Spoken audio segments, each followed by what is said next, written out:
Assalamualaikum warahmatullahi wabarakatuh. Kali ini saya akan membahas mengenai kas dan bank. Karakteristik dan setara kas. Kas merupakan aset paling lancar dibandingkan dengan aset lainnya. Aset yang paling digemari untuk dicuri, dimanipulasi, dan diselewengkan. Kas meliputi uang logam, uang kertas, cek, wesel pos, dan deposito. Pada umumnya, perusahaan membagi kas menjadi dua kelompok, yaitu uang yang tersedia di kasir perusahaan atau cash on hand, dan uang yang tersimpan di bank atau cash in bank. Instrumen yang dapat diklasifikasikan setara kas. Deposito berjangka yang akan jatuh tempo pada waktu 3 bulan atau kurang dari tanggal penempatannya serta tidak dijaminkan. Instrumen pasar uang yang diperoleh dan akan dicairkan dalam jangka waktu tidak lebih dari 3 bulan.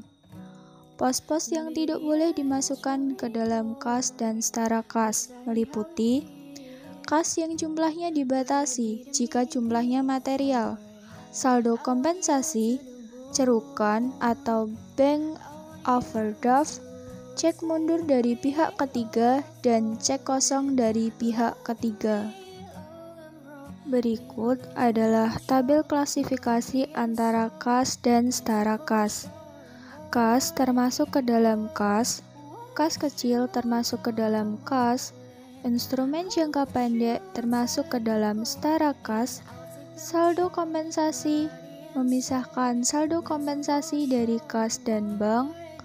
Cek mundur dan cek kosong masuk ke dalam piutang. Kas kecil, yaitu untuk pembelian yang bersifat kecil dan tidak sering terjadi. Perusahaan harus menyediakan uang tunai di brankas perusahaan yang disebut dengan dana kas kecil atau petty cash.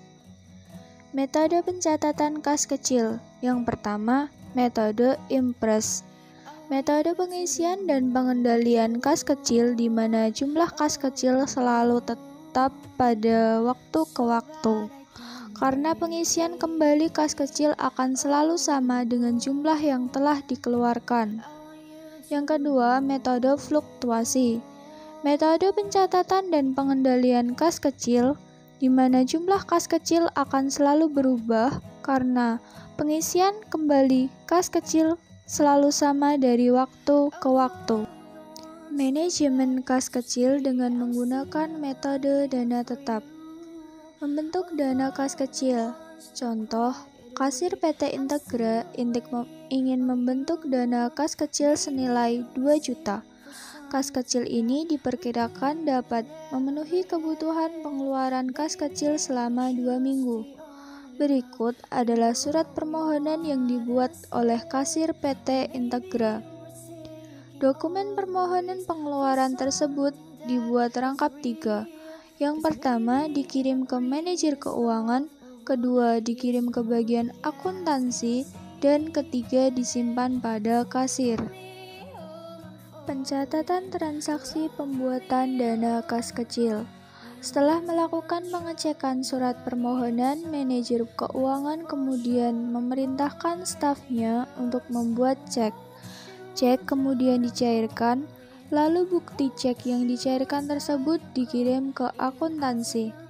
Staf akuntansi kemudian mencocokkan surat permohonan dengan cek yang sudah dicairkan. Jika nominalnya sama, maka staf akuntansi kemudian membuat ayat jurnalnya. Pada Maret 2018 dengan keterangan kas kecil didebit sebesar 2 juta dan kas dikredit sebesar 2 juta rupiah. Administrasi pengeluaran kas kecil. Kasir kemudian menyerahkan dana kas kecil kepada staf yang menangani pengeluaran kas kecil. Kemudian staf pemegang dana kas kecil mencatatnya di buku penerimaan dan pengeluaran dana kas kecil. Pada tanggal 2 Maret 2018 dengan keterangan pembentukan dana kas kecil dengan total 2 juta dan saldo kas kecil sebesar 2 juta. Setiap ada pengeluaran dana kas kecil, staf pemegang dana kas kecil akan membuat voucher kas kecil yang didukung dengan dokumen-dokumen lainnya seperti bon makanan, bon bensin, dan sebagainya.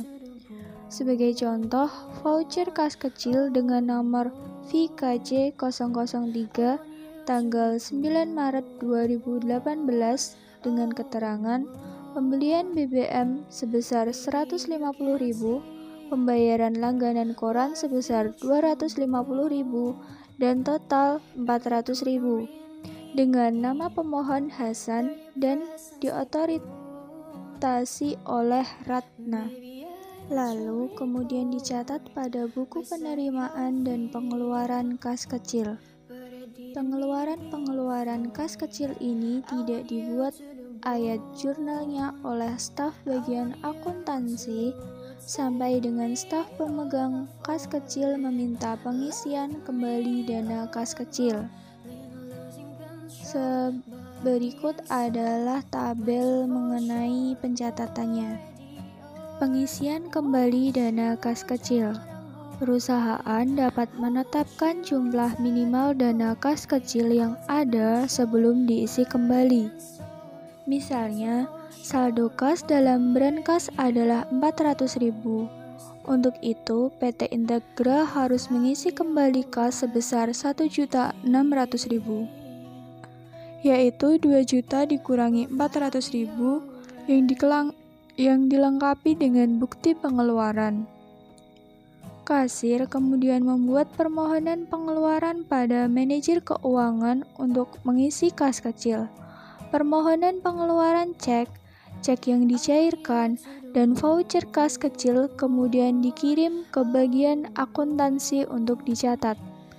Pada Maret 2018 dengan keterangan beban BBM 400.000, beban perlengkapan kantor 200.000, beban makan minum 50.000, beban jaminan dan representasi 350.000, beban suku cabang 250.000, beban langganan koran 250.000, beban perjalanan dinas 100.000 di debit.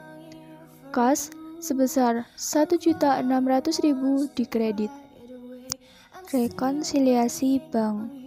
Rekonsiliasi bank adalah daftar yang berisi penyebab perbedaan selisih saldo kas menurut catatan perusahaan dan menurut catatan bank.